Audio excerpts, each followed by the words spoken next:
Hello friends, आज हम बात करेंगे नारी इंडेक्स के बारे में, यानी कि national annual report and index 2025 के बारे में, जो महिलाओं की सुरक्षा और अधिकारों का सबसे बड़ा विश्लेषण है। लेकिन इस इंडेक्स से यह भी साफ दिखता है कि सरकार की कोशिशों के बावजूद महिलाएं आज भी असुरक्षित हैं। नारी इंडेक्स 2025 को राष्ट्रीय महिला आयोग यानी कि नेशनल कमीशन फॉर वुमेन ने जारी किया। इसमें महिलाओं के खिलाफ अपराध, उत्पीड़न और सुरक्षा संबंधित आंकड़े शामिल हैं। 2025 में 40 महिलाओं ने खुद को असुरक्षित पाया। कुछ शहर सुरक्षित हैं, लेकिन कई शहरों में स्थिति चिंताजनक है। रिपोर्ट बताती है कि घरेलू हिंसा, दहेज हत्या और नौकरी स्तर पर उत्पीड़न आम है।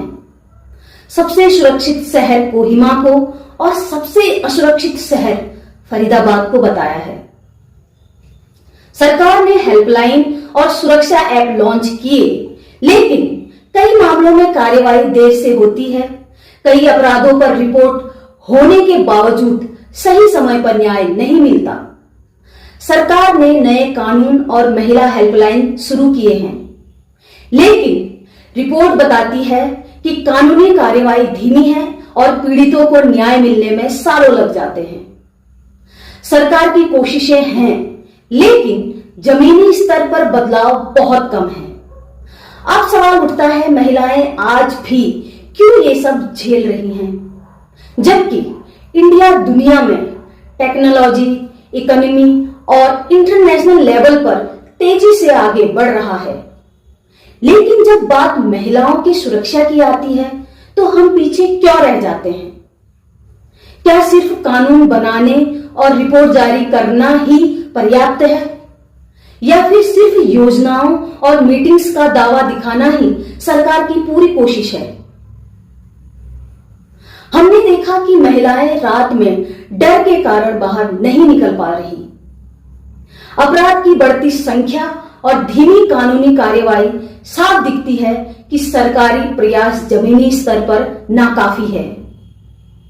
सवाल यही है, जब इंडिया खुद को विकसित देश कहता है, तो ये क्या सिर्फ आंकड़ों और ग्लोबल रैंकिंग तक सीमित है, जबकि महिलाएं असुरक्षित महसूस कर रही हैं? महिला सुरक्षा सुधार के लिए जरूरी है कि कानूनी कार्यवाही तेज और प्रभावी होनी चाहिए। सामाजिक जागरूकता और शिक्षा बढ़ाई जानी चाहिए। सरकारी योजनाओं की प्रभावी निगरानी और फॉलोअप होना चाहिए। अगर ये उपाय अपनाए जाएं, तो आने वाले वर्षों में महिला सुरक्षा में सुधार संभव है। फ्रेंड्स, यह थी नारी इंडेक्स 2025 का विश्लेषण और सरकार पर हमारे सवाल।